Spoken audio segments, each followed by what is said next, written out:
Sophie had always dreamed of working in a restaurant. She had spent years imagining what it would be like: the busy kitchen, the laughter of customers, the smell of delicious food. When she finally got a job at La Bella's, a well-known Italian restaurant in the heart of the city, she was thrilled. Little did she know that the restaurant's warm, welcoming atmosphere hid a dark secret. La Bella's had been around for decades, famous for its authentic pasta and perfect wine pairings. It was always busy, always full of happy faces. Sophie quickly became part of the team, working as a waitress. The owner, Mr. Romano, was kind, if a bit stern, and always praised his staff for their hard work.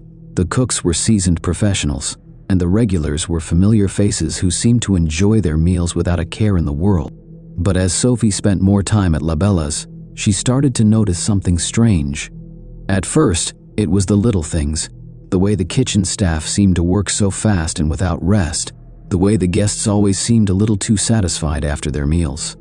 Sophie would bring out a dish of pasta to a table, and the customers would thank her with such strange, vacant smiles. It was unsettling, but she brushed it off as just the usual quirks of the job. However, as the weeks went by, she couldn't ignore the growing sense of unease. One evening, as Sophie was wiping down a table near the back of the restaurant, she overheard a conversation between two of the chefs.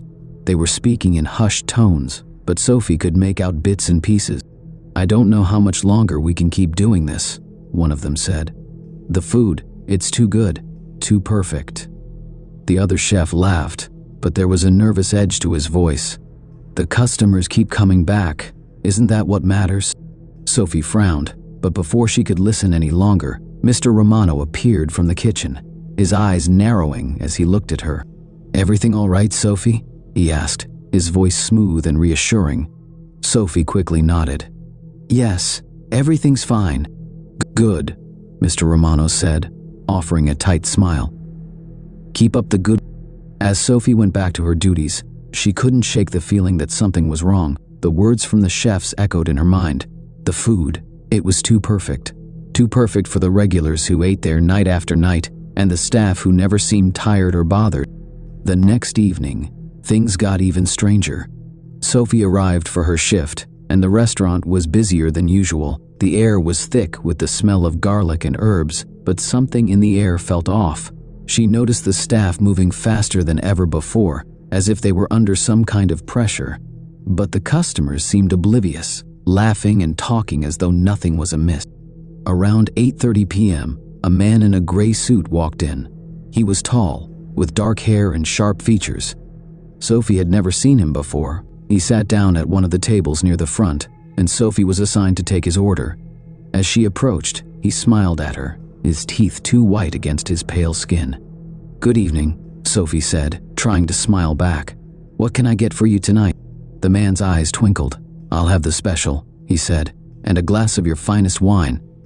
Sophie nodded, then went to the kitchen to place the order. She couldn't help but feel uneasy about the man. There was something about his presence that made her skin crawl, but she couldn't put her finger on it. She returned to his table with his wine and placed the menu in front of him. "I'm sure you'll enjoy tonight's meal," Sophie said, trying to be polite. The man's smile widened. "I'm sure I will." Sophie went about her evening, trying to ignore the creeping feeling that had settled in her stomach. But as she walked past the man's table again, she noticed something that made her stop in her track. The man wasn't eating his meal. He was staring at it, not with hunger, but with an almost clinical interest. His eyes were fixed on the plate of pasta, and he was tracing the edges of the bowl with his finger. Sophie watched, confused, until the man finally spoke again.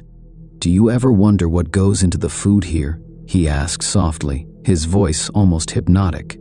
Sophie blinked, taken aback. I don't know what you mean," she stammered. The man's eyes never left the plate. You should ask your cooks about it. Ask them about the ingredients. You might be..."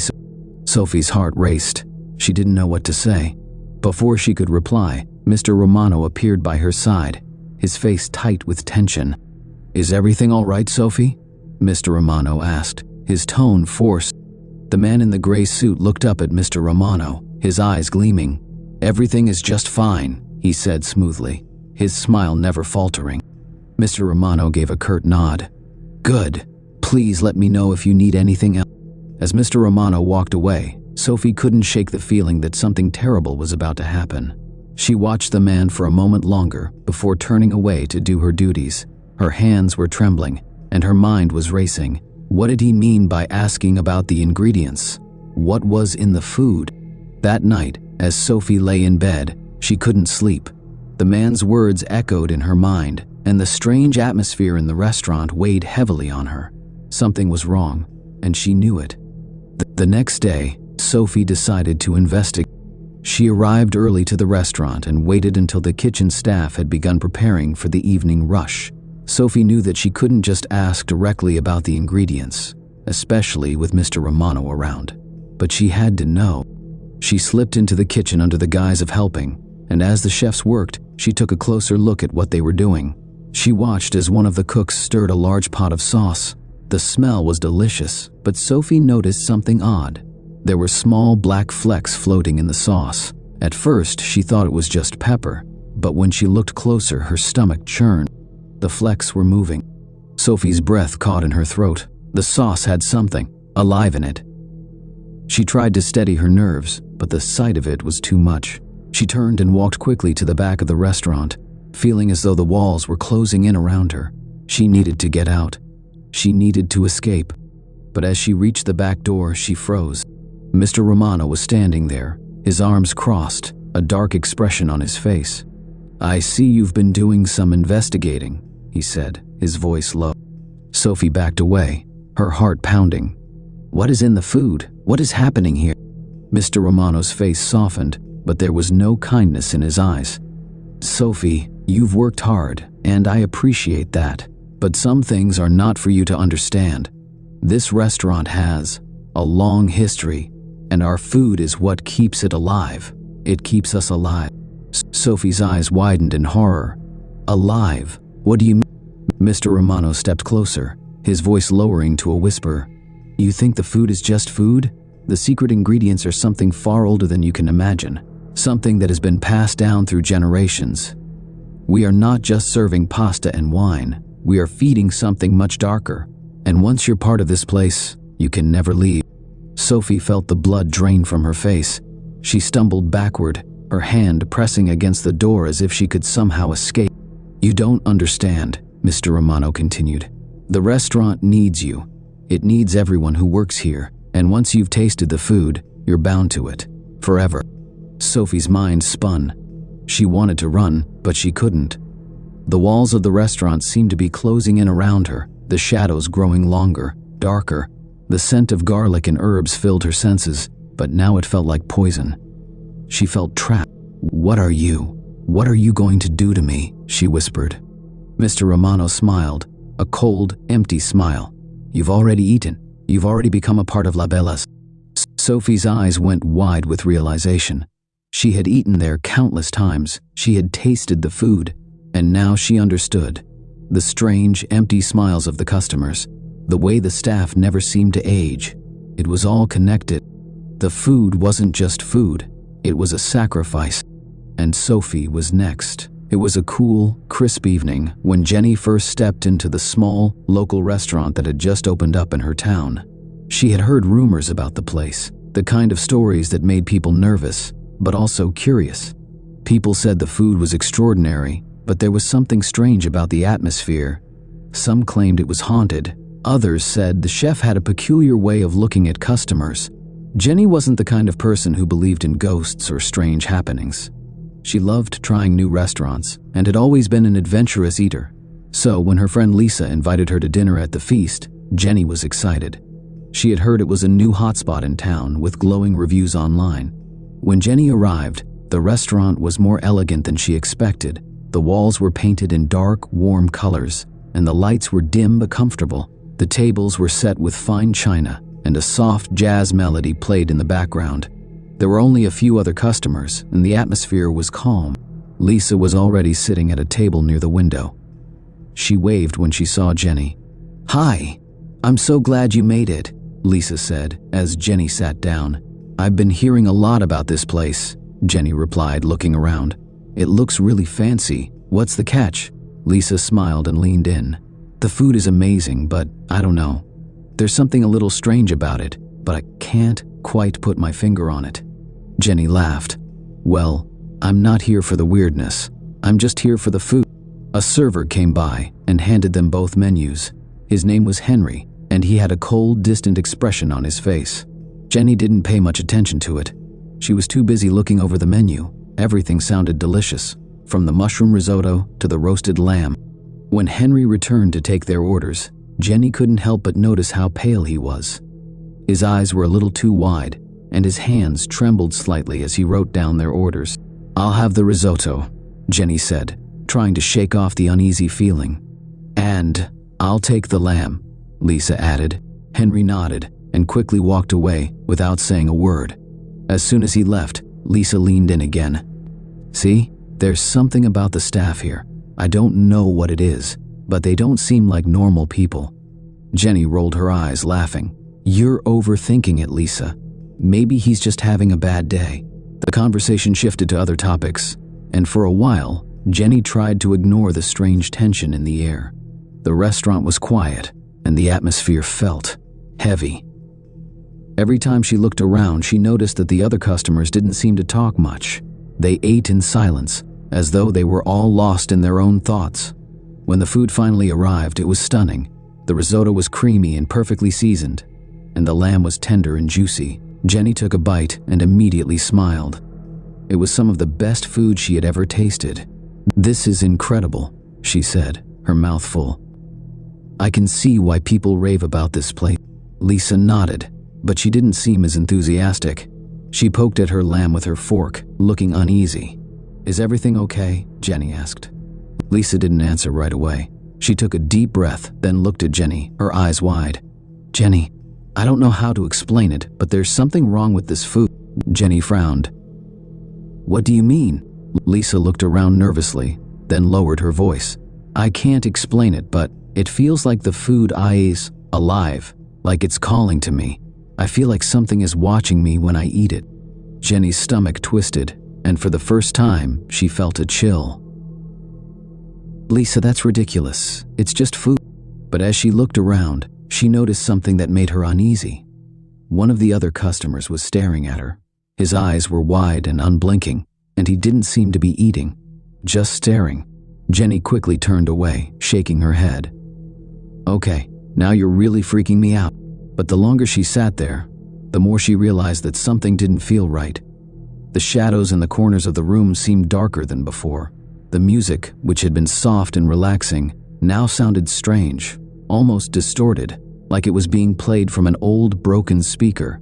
And the air felt thick, heavy, as though it were suffocating her. As she took another bite of her risotto, she felt a strange sensation in her throat. It wasn't painful, but it was uncomfortable. It felt like something was crawling up her chest. She tried to ignore it, but then she heard a voice. "Don't eat it." Jenny looked around, startled, but no one was talking. The voice didn't come from anyone in the restaurant. It was inside her mind. Her heart raced, and she glanced at Lisa, who was staring down at her plate with a worried expression. "Are you okay?" Jenny asked. Lisa's face was pale, her eyes wide. I don't feel right. I think I need to leave," Jenny agreed. "Let's go. This place is weird." They both stood up and began walking toward the exit. But as they passed the kitchen, something caught their attention. It was a strange noise, low, like a hum. They looked through the small window into the kitchen, and what they saw made their blood run cold. Henry, the server, was standing by the stove, but he wasn't cooking. He was staring at a large pot of food, whispering to it as though it were alive.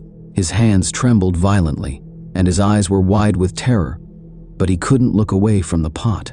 Sophie, another server who had been standing nearby, saw them staring and quickly moved to block their view. "Don't look at him," Sophie whispered. "It's too late for him." Jenny's stomach turned. "What do you mean?" Sophie looked at the two women, her face pale. "The food here, it's not what it seems. It's not just ingredients and spices. It's something more, something darker. People come here, eat the food, and they get trapped. The food keeps them here, keeps them from leaving. It feeds on their fear." Lisa shook her head in disbelief. "That's crazy. How can you say something like that? Sophie's eyes flickered nervously toward the kitchen. It's true. People have been disappearing here for years. They think it's just a great restaurant, but the truth is, the food is alive, and it needs more. Suddenly, there was a loud crash from the kitchen. Sophie turned, her eyes wide in horror. We need to leave now, Sophie whispered, her voice trembling. Jenny didn't hesitate. She grabbed Lisa's arm and pulled her toward the door, but as they reached the exit, the lights flickered and went out. The restaurant was plunged into darkness. The sound of footsteps echoed from behind them. Jenny's heart pounded in her chest as she turned around, but no one was there. Run, Sophie screamed. They're coming for you. Jenny and Lisa bolted for the door, but it wouldn't open. It was locked from the outside. They were trapped. Please, Jenny shouted, banging on the door. Let us out. Then the voice returned.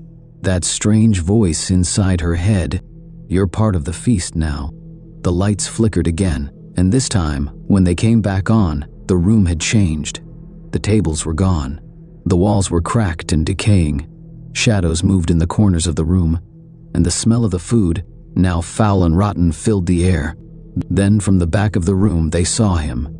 Henry, but he was no longer a normal man. His skin was pale and stretched tight, his eyes hollow. He staggered toward them, his mouth open in a twisted, silent scream. No, Jenny shouted, backing away. Sophie appeared at their side, her face twisted in fear. Run. The only way out is through the kitchen. They can't follow you there. Without thinking, Jenny grabbed Lisa's hand and ran toward the kitchen, but when they got there, the door slammed shut behind them. They were trapped. Again. The food, the kitchen, it was all a part of it. The feast. Jenny and Lisa could hear the soft rustle of movement around them, the whisper of voices coming from the dark corners of the room. As they turned, they saw what they had feared. The kitchen was alive, and it wanted them. The food was waiting.